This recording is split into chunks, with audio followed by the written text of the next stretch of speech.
Well, hello again, everybody. So we're here again for another Primetime Funk, very basic mod. I actually did one of these a little while ago with my PlayStation Mini Classic controllers and was very pleased with the end result. So, after much deliberation and trying to get past the fact that I already own a number of really good wireless controllers made specifically by these guys already, I just really couldn't get past the idea of being able to have the original controllers completely wireless. So I found a good price and ordered these guys a little ways back. It says SNES original controller, but of course the insides are exactly the same between an SNES or Super Famicom. And what we're going to do today is we're going to exchange the insides and turn this Mint Super Famicom controller to match my Super Famicom system into a fully functioning wireless 8Bitdo wireless controller. So let's see what we can see. I haven't even opened the boxes yet. I'm a little excited. So we have this controller that has had the conductive pads changed out, so it's nice and satisfyingly clicky. Lots of travel on the buttons there. Feels awesome. And so, and now we have, I've actually got two of these, but we're just going to show you the one tonight because anything else would be excessive. We're going to unbox this guy for the first time. Exciting! And open it up, see what they gave us in the package, and see what our next step is. Okay, SN30 mod kit, handle with care. Now, one of the awesome parts about these, and again, I've already done this with a different system and a different shaped controller, is that they encourage you to hold on to the original PCB, and they actually give you an anti-static bag that you can put it in to make sure that that's carefully preserved, because these PCBs that originally came in this guy, like the original board here, this one's lived a little bit of life, but this is a piece of gaming history, and they're not being made new anymore. So if we can preserve what's there, then even if for some reason the newer parts, the wireless setup breaks down, then we can actually swap back in the original controller pieces and go back to wired if we want. So we've got our instructions. Talks a little bit about how to do your Bluetooth connection after we're done, where the LED is, and what we're going to be kind of putting into place. But luckily, like I said, I've done one of these before, so I'll be able to, I'll have a little bit more knowledge as we go through. What else is in the package? 8Bitdo is really, really known for high quality stuff. I own many of their products already. And of course, nobody's paid me to do this. I have paid them a fair chunk of cash to be able to get this privilege. I honestly don't know that there will ever be a time when I get to the stage where someone's sending me things to review. That would be cool, but this is, I wouldn't even classify as a hobby quite yet. The modding and the fiddling around with the classic handheld and the classic systems is a lot of fun. I would just keep doing it, but yeah, if anybody wants to send me samples, by all means, go ahead. I would love to review anything that I'm sent. And of course, now we've got our very nice anti-static bag that they send out the replacement board in, and then we're going to be putting the old one in. Now I'm going to experiment with some new fangled fancy video tricks. So as I'm going through and using the provided screwdriver to remove the screws on the back of this thing, we should be able to speed up a little bit. Okay, we'll be back in a couple of seconds.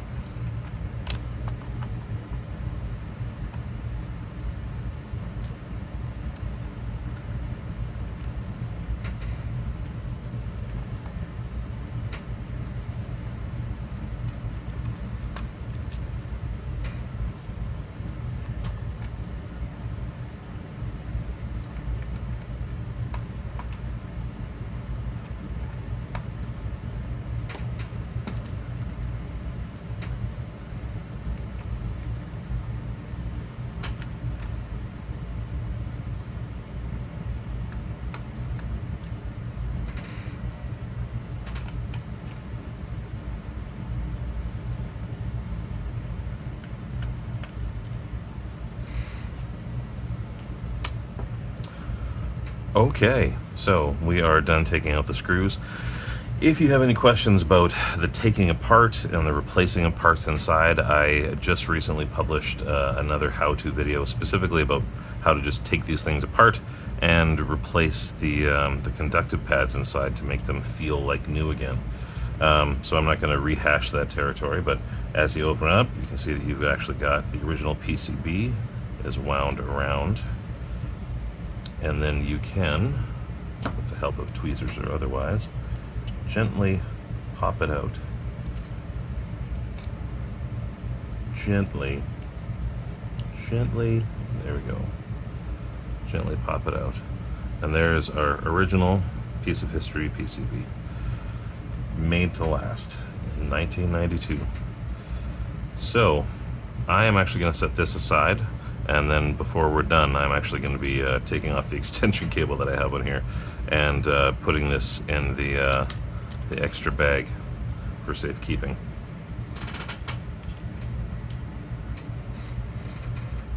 Now, let's see what we got here. So, these ones charge through a barrel jack, and it's a pretty short one. Much to my chagrin, have misplaced the two that I have for my PS Classic controllers, but I swear I will track those down one of these days. Having kids is always a bit of a wild card because you have to get creative about where you're going to put things, and sometimes you just hide them too well.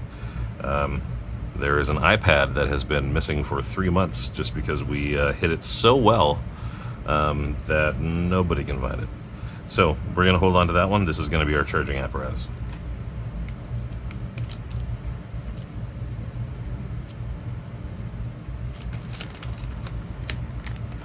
So 8Bitdo actually says on the bag, we include this oversized safe bag so you can safely store your original wired controller PCB forever.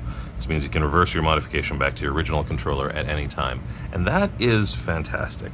The principle of the thing is solid. It's the same reason that drop-in screens for Game Boys, Game Boy Colors are a really nice option, because especially if you're actually using original Nintendo shells, you really do not want to go cutting into those. I did a recent video, again, to my own horn, where I actually, oh yeah, I might as well show it, where I upgraded this one.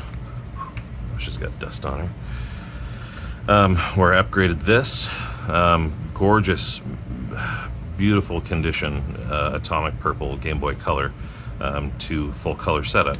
And the big push for me was to make sure that there was no damage to this original shell.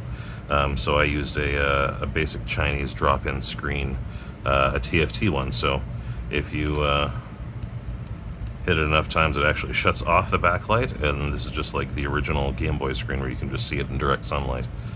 But yeah, so enough about that. Preserve the original stuff. There's the preachy message.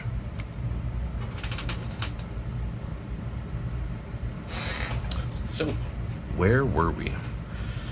Now, this is going to be a little bit different, because how they fit on this one. Now this is pretty cool. Take a look at that. Just because they have the room for it, they actually have a tiny lithium polymer battery, 3.7 volt, 180 mAh, just glued to the backboard. And you've just got a little bit of foam tape underneath there.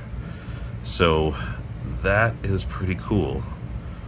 Now, the way that it's set up, you could actually potentially put a larger battery in there just by, popping this guy off. If you found, like, there's clearly some more space there. If you can find something flat enough, yeah, you'd really have to make sure that the measurements for thickness measure up. But if you found another battery a little bit longer, you could potentially go like from 180 mAh up to, yeah, there's, I'd have to look up and get some more information about that to really get an idea. Yeah, they're just soldered directly to the board, so it would not be a difficult thing to be able to put a different battery on there. Looks like they're pleasantly interchangeable.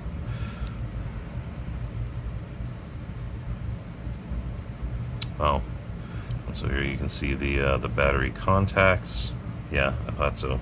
This is going to fit in interesting.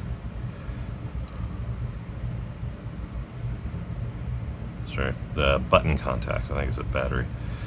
And then this is where the magic happens. This guy right here is going to be our direct connection. Now the interesting part is that you've actually got like a micro USB soldered onto here. So it makes me wonder if they just wanted to give people the option to be able to like use a Dremel and go through there for a more standard connection. Now I wouldn't dream of it, but if I had like a cheap replacement controller or a reshell or something like that, I would do that in a Jersey second. So yeah, let's see how it goes.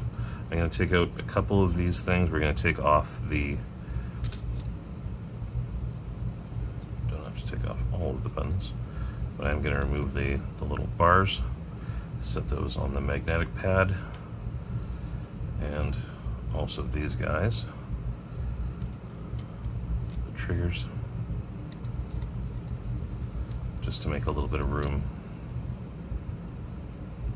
Now in some cases, there is something to be said for the old towel method where, yeah, that's, sometimes when you use just like a small towel or something, it actually makes it so these things don't like pop up and pretty much try and undo the work that you've been, when you've gingerly laid them in place. And that's the thing, this is a really awesome mat, but I could probably just use like a small washcloth or something underneath there, and then that would actually have a little bit of give to it. So give me one sec. Nah, I don't really have anything like that around. So we're gonna make do. So we have some careful placement.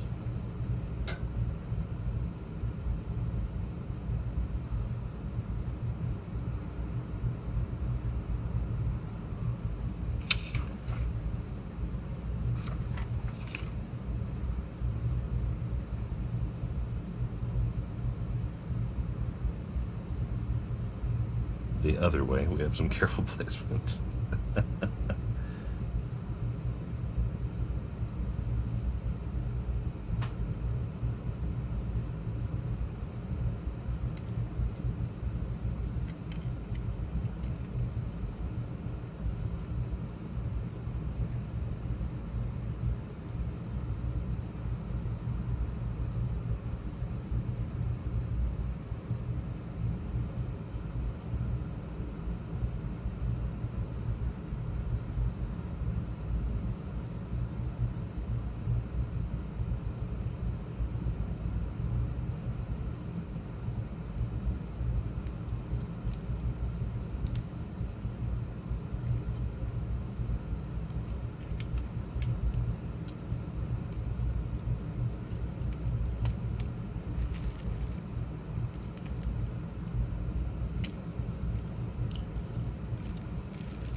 There we go. So yeah, there's a fair bit of give on the wires that they have connecting these pieces, because that is a contact point just like on the original PCB. So it just fits so snug in there. I just didn't want to break anything or have anything pop off, so just being a little overly careful, a little precious with it, but I think it's going to pay off.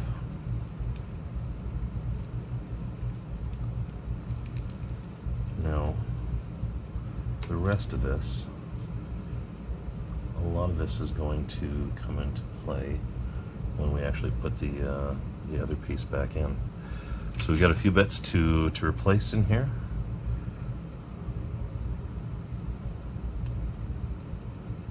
There we go.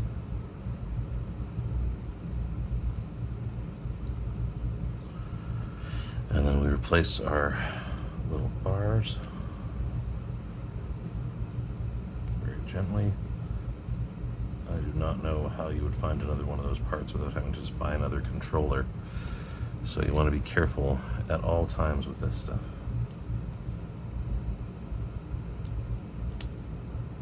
There we go.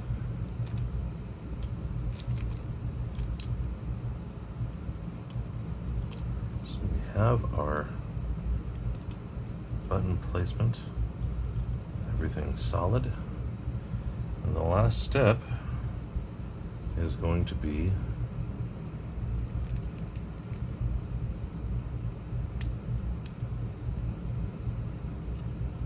just make sure everything is flush.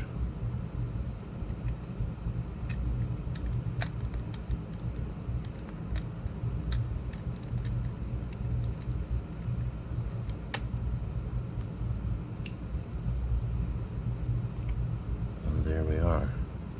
So you want to make sure that this piece isn't sticking out very far above. So I just pulled it back, pushed it in a bit, and then made it sit flush. And now we go back to the replacement. What is it? The turning of the screw. There's my obscure literary reference. I feel pretty good about that.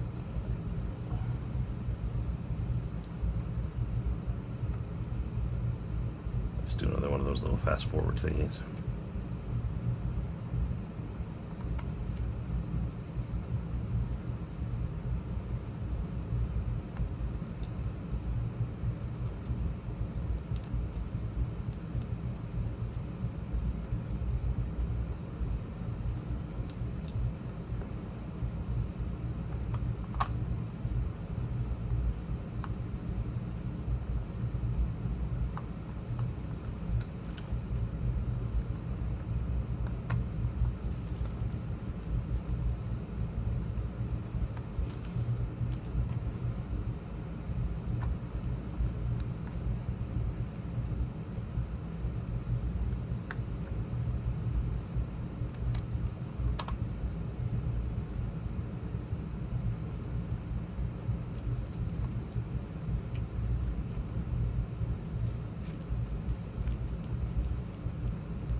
And there, ladies and gentlemen, we have an authentic original Nintendo Super Famicom controller that has been converted to completely wireless.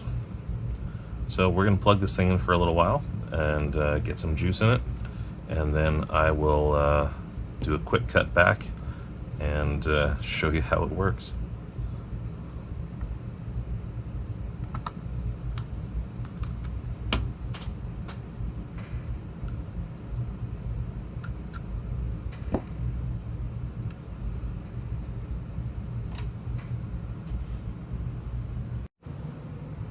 Okay guys, so we are back with the ye old Super Famicom. Now you can see down at the bottom there that I've actually got the adapter all plugged in, and while off camera I did actually sync this thing up. For syncing up with the Super Famicom in particular, you press and hold Start and B when you turn it on the first time, and then it puts it into the proper mode, and then you press and hold Select, that puts it into pairing, so you get like a fast flash on the top, and then you tap the little button on the adapter over there, and then they just pair. So since they paired once already, all I really have to do now is just turn this one on with the start button. It cycles a bit, and then bam, instant connection. So we're going to take a look at some sort of a game just to see how responsive this thing is. The new pads you can hear just feel fantastic, by the way. Oh, Final Fight, yes. Always time for Final Fight.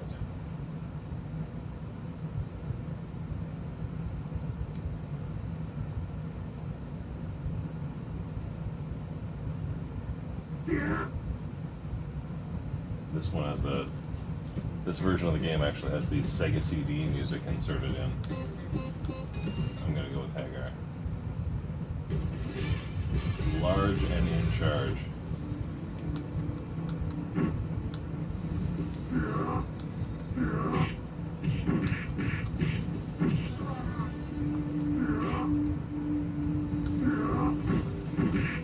there's no delay of any sort. These Bluetooth adapters and controllers that 8Bitdo puts out are pretty outstanding.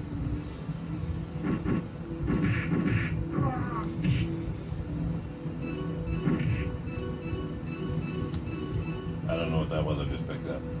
But anyways, I think you get the idea. So here's our, oh, I can't stop now, jeez.